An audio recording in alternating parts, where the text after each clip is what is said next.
നമസ്കാരം. നിത്യജ്യോതിഷത്തിലേക്ക് എല്ലാ മാന്യ പ്രേക്ഷകർക്കും സ്വാഗതം. ഇന്ന് 2025 ജനുവരി മാസം 18-ാം തീയതി 1200-ാം ആണ്ട് മകരം മാസം 5-ാം തീയതി ശനിയാഴ്ചയാണ്.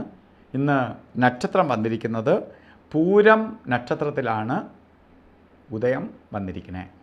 അപ്പോൾ പൂരം നക്ഷത്രം ശനിയാഴ്ച ആണ് ഇന്ന്. ശനിയാഴ്ചയ്ക്ക് ഒരു പ്രത്യേകതയുള്ള ശനിയെ മന്ദൻ എന്നാണ് വിശേഷിപ്പിക്കുന്നത്. മന്ദൻ എന്ന് പറയുമ്പോൾ പതുക്കെ സഞ്ചരിക്കുന്നവൻ. ശരിക്കും പറഞ്ഞാൽ നമ്മൾ ഗട്ടർ റോഡിൽ പോകുന്നത് പോലെയാണ് ശനിയുടെ ദിവസം സഞ്ചരിക്കണേ. അപ്പോൾ ഇന്ന് ഓരോ കാര്യത്തിന് പോകുമ്പോഴും നമ്മളതിൽ ചിന്താഗതി ഉണ്ടാവണം, ഞാൻ പോയിക്കൊണ്ടിരിക്കുന്ന നല്ല റോഡിലൂടെ അല്ല. അപ്പോൾ പലതരത്തിലുള്ള തടസ്സവും അസ്വസ്ഥതയും ടെൻഷനും ഒക്കെ ഉണ്ടാകുന്ന ദിവസമാണ് ഇന്ന്. അതുകൊണ്ട് നമ്മൾ ഓരോ കാര്യങ്ങളിൽ വളരെ ശ്രദ്ധാലുവായിരിക്കേണ്ട ദിവസമാണ് ഇന്നത്തെ ദിവസം. അപ്പോൾ പൂര നക്ഷത്രം, മകര മാസത്തിലെ പൂര നക്ഷത്രം ബർത്ത്ഡേ ആയിട്ട് വന്നിട്ടുള്ളവർക്ക് ഒരു വർഷത്തെ ഫലത്തെയാണ് നമുക്ക് ചിന്തിക്കേണ്ടത്. വാർഷിക ഫലത്തെ ചിന്തിക്കുമ്പോൾ വളരെ സൂക്ഷിക്കേണ്ട ഒരു വർഷമാണ് നമ്മളുടേത്. വളരെ സൂക്ഷിച്ച് പോവേണ്ട ഒരു വർഷം തന്നെയാണ്. കാരണം പലതരത്തിലുള്ള തടസ്സഭാവങ്ങളെ കൊടുക്കുന്ന ഒരു വർഷമായിരിക്കും. എന്തൊക്കെ രീതിയിൽ? സാമ്പത്തിക നഷ്ടം വരും, ശാരീരിക ബുദ്ധിമുട്ടുകളുണ്ടാവും, പലതരത്തിലുള്ള അസ്വസ്ഥതകൾ വരുത്തുന്ന വർഷമാണ്. ശനിയെ എപ്പോഴും നമ്മൾ ജ്യോതിഷ പോലീസ് എന്നാണ് ശനിയെ വിളിക്കുന്നത്.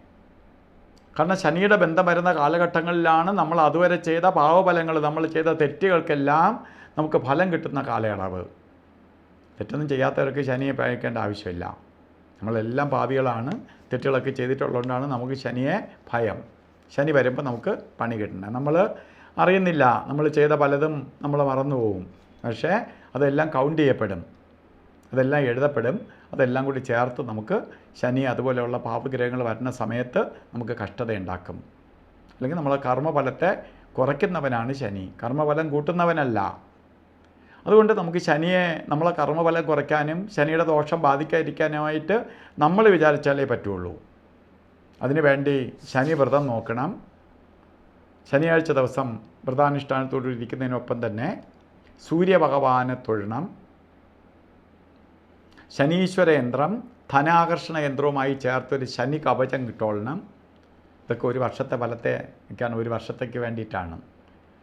അതുപോലെ നമ്മൾ ശ്രദ്ധിച്ച് ഓരോ കാര്യങ്ങൾ പ്രാർത്ഥന നിരതരായിരിക്കണം. അവരവരുടെ വിശ്വസിക്കുന്ന ദൈവത്തെ അമിതമായി പ്രാർത്ഥിക്കണം.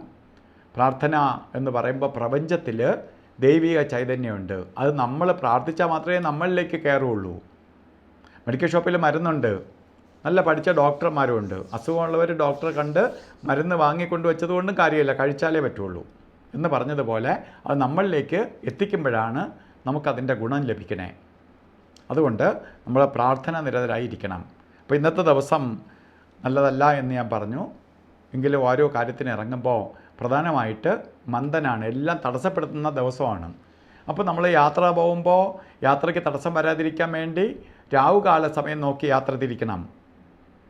രാവുകാല സമയം കലണ്ടറിൽ 9 തൊട്ട് 10:30 മണി വരെ എന്ന് രേഖപ്പെടുത്തിയിട്ടുണ്ടെങ്കിലും 9 തൊട്ട് 10:30 മണി വരെ അല്ല രാവുകാലം.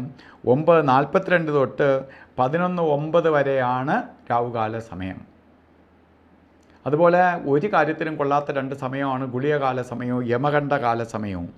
അതിൽ ഗുളികകാല സമയം 6:50 തൊട്ട് 8:16 വരെയും യമകണ്ഠകാല സമയം ശരിക്കും 2 മണി 1 മിനിറ്റ് തൊട്ട് 3 മണി 37 മിനിറ്റ് വരെയുമാണ്. അതുപോലെ അഭിജിത്ത് മുഹൂർത്തം എല്ലാ ദിവസവും ഉണ്ട് 1.5 മണിക്കൂറിന്. ശരിക്ക് 1.5 മണിക്കൂറല്ല, 48 മിനിറ്റ് നേരം. ഇന്ന് അഭിജിത്ത് മുഹൂർത്തം പറഞ്ഞത് 12 മണി 11 മിനിറ്റ് തൊട്ട് 12 മണി 59 മിനിറ്റ് വരെ അഭിജിത്ത് മുഹൂർത്തത്തിൻ്റെ സമയമാണ്. ഈ സമയം എന്ത് ശുഭകാര്യങ്ങൾക്കും നമുക്കെടുക്കാം. കാരണം ഒരു പോസിറ്റീവ് കവചം ചെയ്യുന്ന മുഹൂർത്ത രാശിക്ക് നിൽക്കുന്ന സമയമാണ് ഈ സമയം. അതുകൊണ്ടാണ് അഭിജിത്ത് മുഹൂർത്തം എല്ലാ ദോഷത്തെയും മാറ്റിത്തരാൻ ശക്തിയുള്ള പ്രപഞ്ചത്തിൽ കിട്ടുന്ന വെറും ചുരുക്കം മിനിറ്റുകൾ മാത്രമേ ഉള്ളൂ ഒരു ദിവസം. അതാണ് ഇന്ന് ശരിക്കും 12:11 തൊട്ട് 12:59 വരെ. അതുപോലെ ഇന്ന് ഓരോ കാര്യത്തിന് ഇറങ്ങുമ്പോഴും നമ്മൾ വസ്ത്രധാരണത്തിന് വളരെ പ്രാധാന്യം കൊടുക്കണം. കറുപ്പ് വസ്ത്രമോ അല്ലെങ്കിൽ നീല വസ്ത്രമോ അല്ലെങ്കിൽ കറുപ്പ് നീല മിക്സായിട്ടുള്ള വസ്ത്രങ്ങളോ നമ്മൾ ധരിക്കുന്നത് ഭാഗ്യദായകമായി തീരും. കാരണം പ്രപഞ്ചത്തിലുള്ള ശനിയുടേതായ നെഗറ്റീവിനെ മാറ്റിയിട്ട് നമ്മളിലേക്ക് പോസിറ്റീവ് എനർജി പ്രൊഡ്യൂസ് ചെയ്യാൻ വേണ്ടി, പ്രപഞ്ചത്തിൽ നിന്ന് ആഗിരണം ചെയ്യാൻ വേണ്ടി വസ്ത്രം സഹായിക്കും. അപ്പോൾ ഇന്നത്തെ ദിവസം എല്ലാവർക്കും ശനീശ്വരൻ്റെ കൃപയാൽ ഐശ്വര്യപ്രദമായ അവസ്ഥ ഉണ്ടാവട്ടെ എന്ന് പ്രാർത്ഥിച്ചുകൊണ്ട് നിർത്തുന്നു. നന്ദി, നമസ്കാരം.